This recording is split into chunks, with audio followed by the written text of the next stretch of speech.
ஜீவகாந்த பெருக்கம் என்று சொன்னா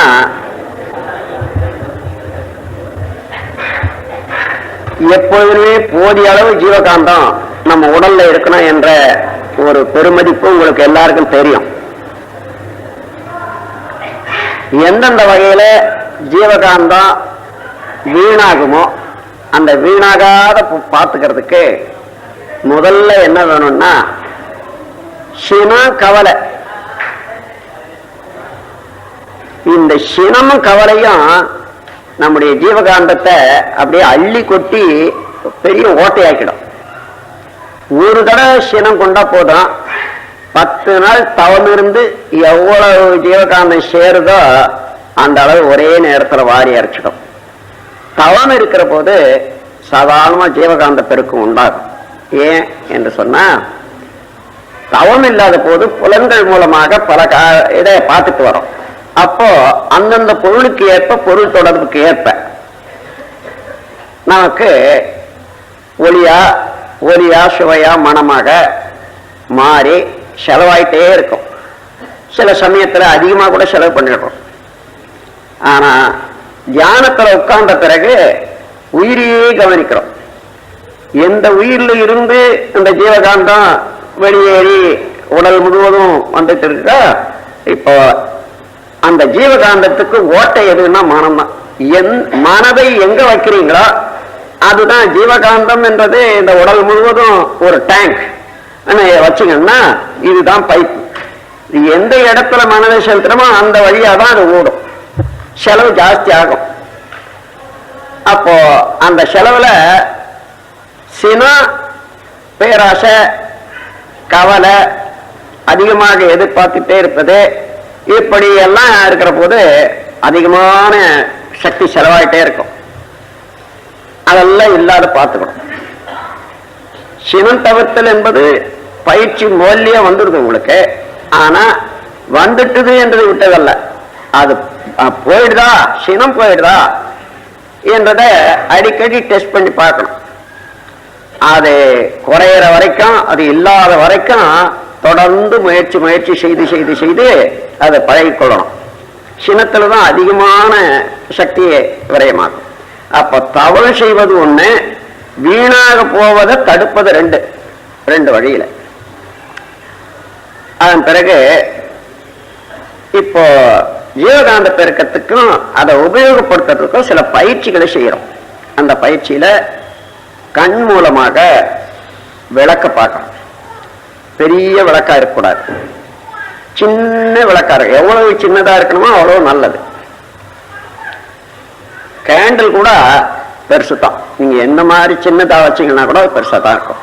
அதை விட ஒரு சின்ன அகல் வச்சுட்டு ஒரு 4-5 இழை வச்சு அதை கொளுத்திட்டு அதை பார்க்குற போது ரொம்ப, ஆனா காத்துக்கத்து இல்லாம கொஞ்ச நேரம் அமைதியா இருக்கக்கூடிய இடமா வச்சு அதை செய்யலாம்.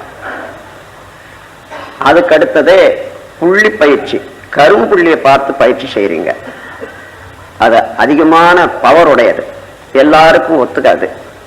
கண்ணுக்கு எரிச்சல் வந்தாலும் கண்ணில் தண்ணி வந்தாலும் புள்ளி பயிற்சி நிறுத்திடணும். ஏன்னா அந்த மாதிரி சமயத்தில் கண்ணில் தண்ணி வந்தா சிலருக்கு அடுத்தா போல அந்த கேட்ராக்ட் வரப்போகுதுன்றது அர்த்தம் சாதாரணமாவே. அப்பவே அதுக்கு ஜாக்கிரதையா இருக்கணும். அப்பேற்பட்டவர்கள் புள்ளி பயிற்சியை தவிர்த்து விடலாம். புள்ளி பயிற்சியை விட விளக்கு பயிற்சி, சின்ன விளக்க பார்க்கறது, அப்படியே பார்த்துட்டு மறுபடியும் கண்ணை மூடிக்கிறது இல்லை. கண்ணை மூடின உடனே உடல் முழுவதும் ஜீவகாந்த சக்தி எப்படி ஓடுது என்றதை பார்க்கணும். அதற்காக கண்ணை மூடிடுறதோட இல்லாத கையாலையும் மூடிக்கணும். கையால மூடிட்டு உடல் முழுவதும் எப்படி இந்த உணர்வு ஓடுதுன்னு பாருங்க. இந்த உடல் முழுவதும் உணர்வு ஓடுறத அடுத்தடுத்து கவனிக்கிற போது அப்படியே சுவரி விடுகிறது. கண்ணால நீங்க பார்க்கிற போது அதை செலவு பண்றதுக்கு கண்ணில் அதிகமான தேக்கமும் செலவு வருது. அப்புறம் உடனே அதை மூடிட்டு அப்ப உள்ள அனுப்புறீங்க. உடல் முழுவதும் இப்போ பரவிட்டே இருக்கு.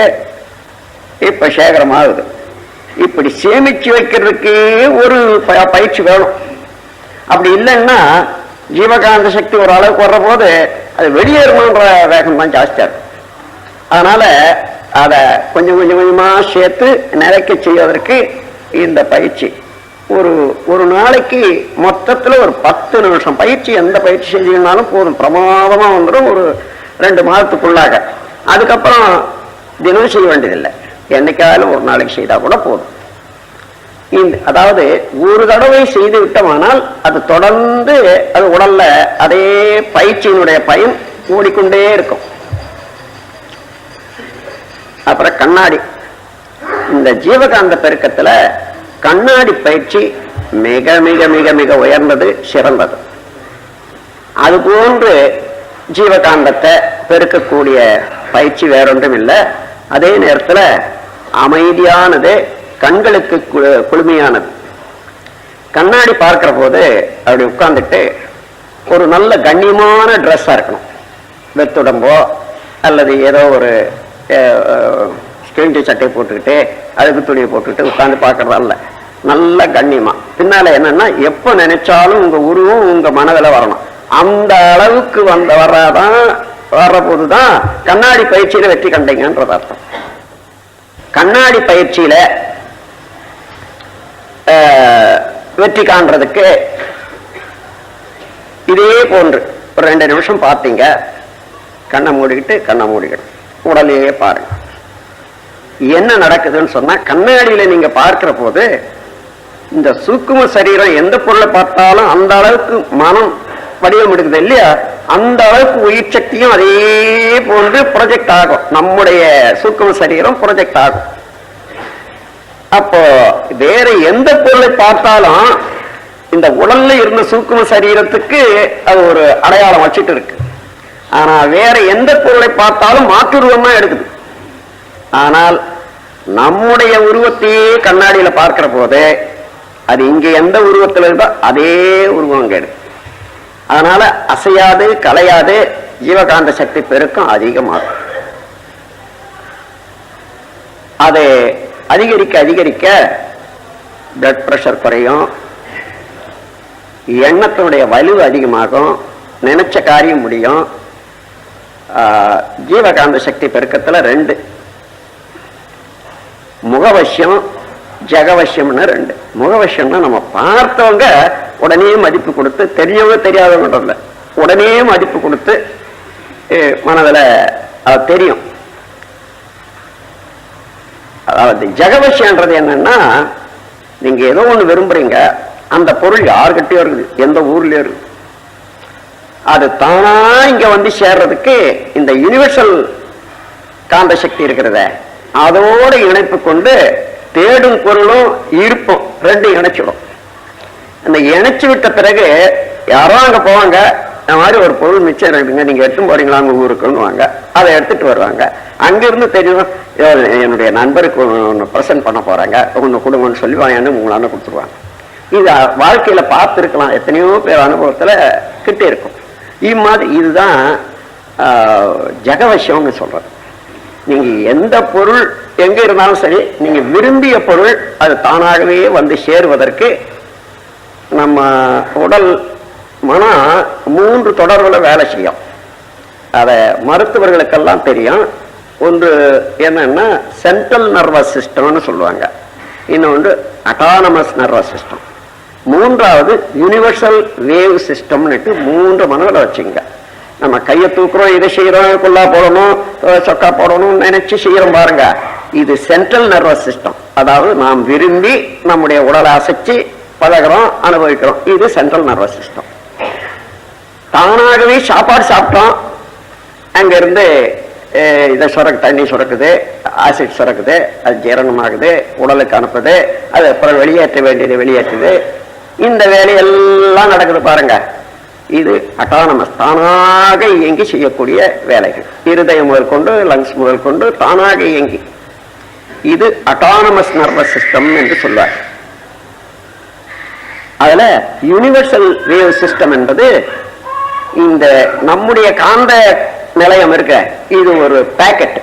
இந்த பேக்கெட்டோட உலகத்துல பிரபஞ்சத்துல உள்ள எல்லா பேக்கெட்டுக்கும் கனெக்ஷன் வந்துடுது யூனிவர்சல் வேவ் சிஸ்டத்துல, யூனிவர்சல் மேக்னட்டிசத்துல.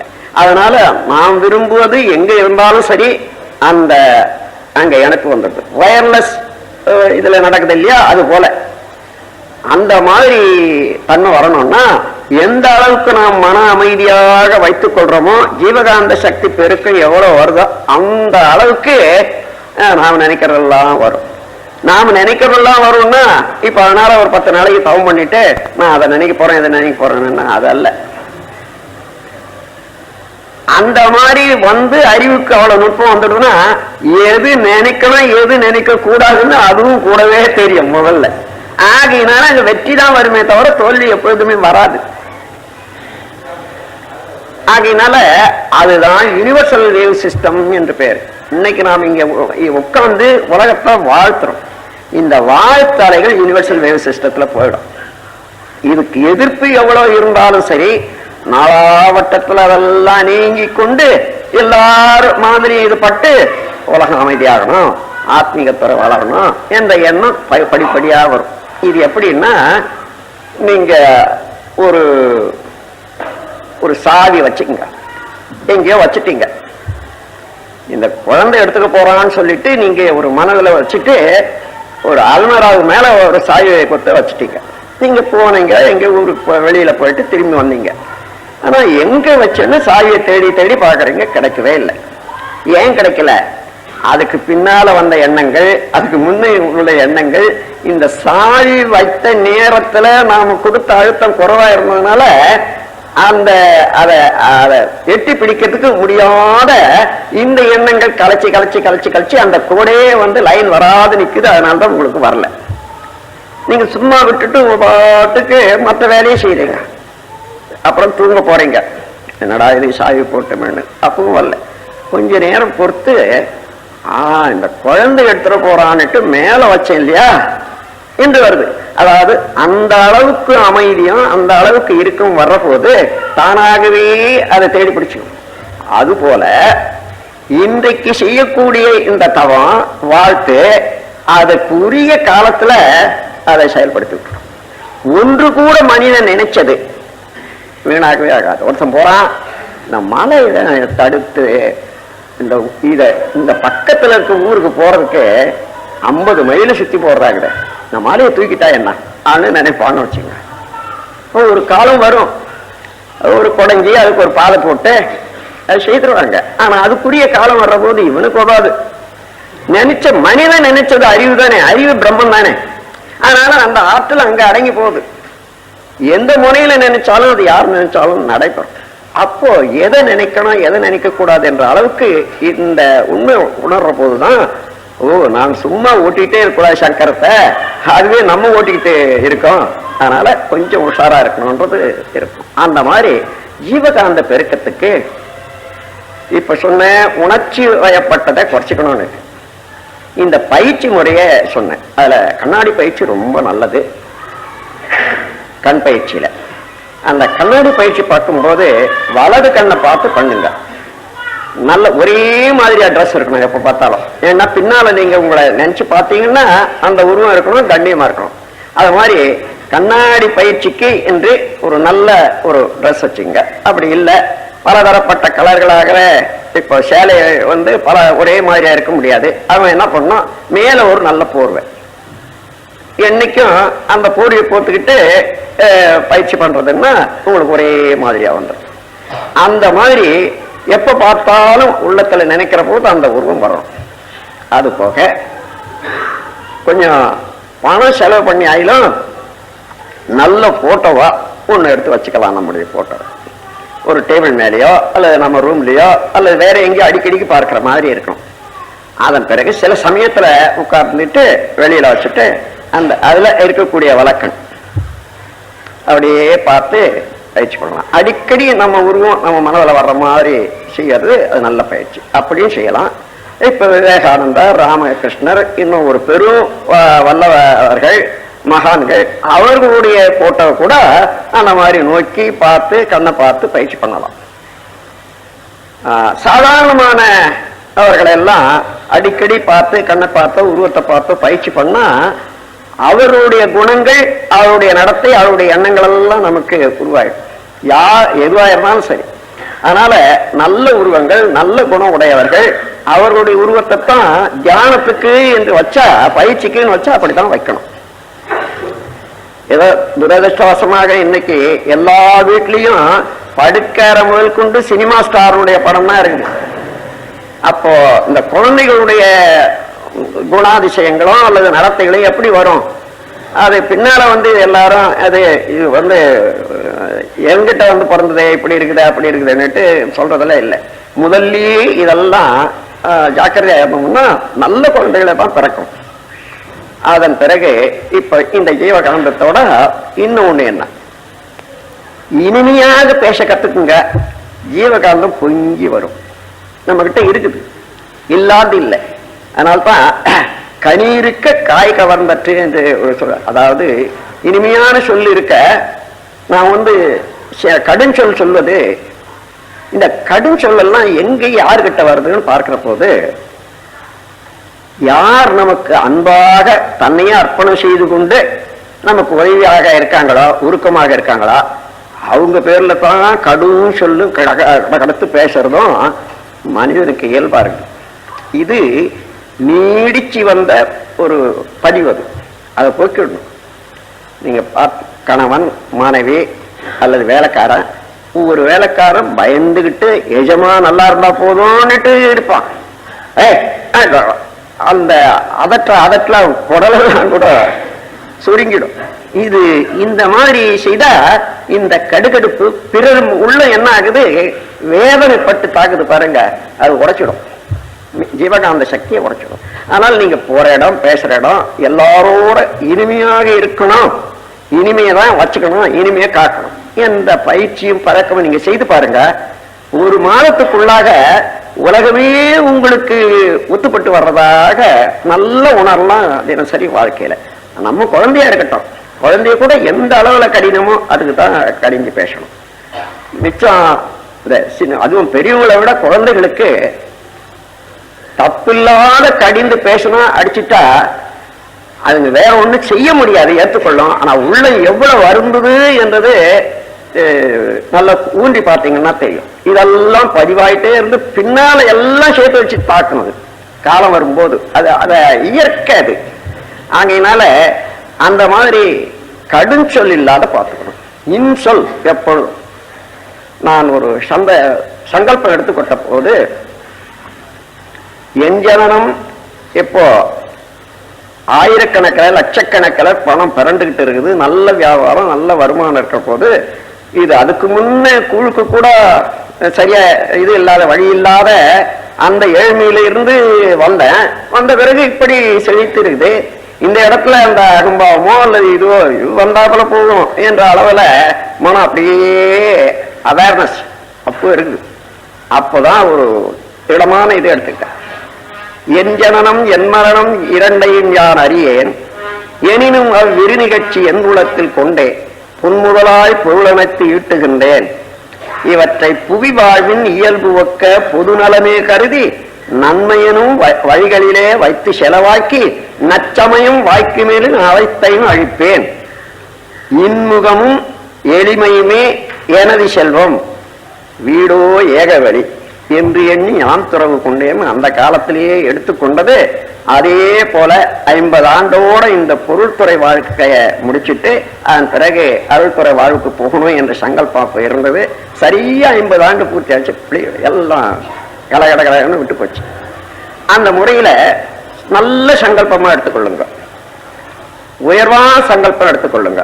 ஏதாவது செய்து முடிக்க வேண்டியது எடுத்தது மாத்திரம் இல்லை, அதோட செயல்ல கொண்டு வர்றதுக்கு என்னென்ன உண்டோ அதே போல செய்யுங்க.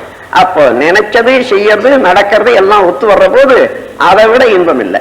இப்படி எல்லாம் ஜீவகாந்த பெருக்கத்துக்கு இதெல்லாம் மனம்தான் முக்கியமான காரணம். அந்த மனதை சரியாக வச்சுக்கொண்டு, சும்மா நான் ஏதோ கோவிச்சுக்கலன்னா அவங்க ஏறிக்குவாங்களேன்றதெல்லாம் இதெல்லாம் பழக்கத்துக்கு போடுற சப்பக்கட்டு.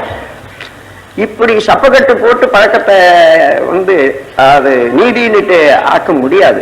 அதனால ஜீவகாந்த பெருக்கம் வேணுமா, அதுக்கு தக்கவாறு நம்ம ஓட்ட விடாத பார்த்துக்க வேண்டியதுதான் என்று கூறி, அன்றே நீங்கள் இன்று ஒரு பெரிய இந்த உலகத்துல மனித குலத்தை சீர்திருத்தக்கூடிய பொறுப்பு வாய்ந்த சங்கத்துல ஒரு உறுப்பினர்கள், அந்த சங்கத்தினுடைய ஒரு பயிற்சி முறைய, உள்வொளி பிறக்க செய்யக்கூடிய ஒரு பயிற்சி முறைய, குண்டலினி யோகம் என்ற ஒரு பெரிய தவமுறைய பிறருக்கு அளிக்கக்கூடிய ஒரு பொறுப்பு வாய்ந்த ஆசிரியர்களாக இருக்கீங்க.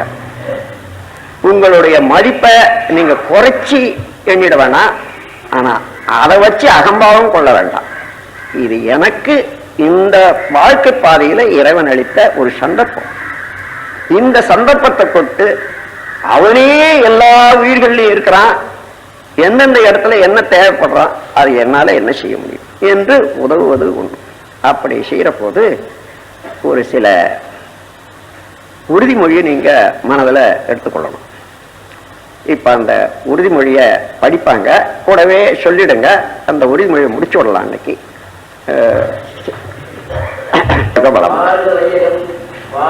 அருட்பேராற்றல் இரவும் பகலும் எல்லா நேரத்திலும் எல்லா இடங்களிலும் எல்லா தொழில்களிலும் உறுதுணையாகவும் பாதுகாப்பாகவும் வழிநடத்தியாக அமைந்தார். உலகிற்கு ஆன்மீகத்துறையே விளக்கம் அளிக்கக்கூடிய நற்பணியை ஏற்றுக்கொள்ள நான் முன்வந்துள்ளேன். எனது தொண்டு சிறக்க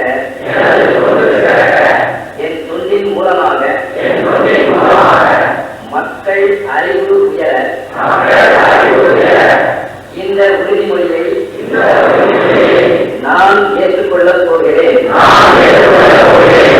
சங்கத்தில் உறுப்பினர்கள் ஆதரவாளர்களுக்கு நான் இந்த குண்டலினி யோகத்தை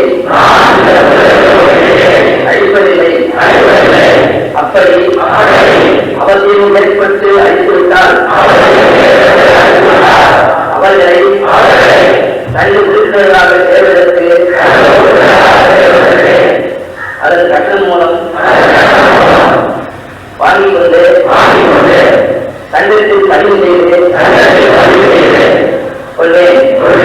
எனது கடமையும் கற்புறுதிகளும் எப்பொழுதும் தவற மாட்டேன். இவ்வாறு எனது மனசாட்சியை சாட்சியாக வைத்து மக்கள் நலம் கருதி உறுதியெடுத்துக் கொள்கிறேன். வாழ்க வளமுடன், வாழ்க வையகம். பெரிய பொறுப்பை சாதாரண பொறுப்பல்ல. குண்டலினி யோகம் பெறுவது என்பது இந்த மனித சமுதாயத்துக்கு இந்த 30 ஆண்டுகளுக்கு முன்னதாக அது குதிரை கொம்பா இருந்தது.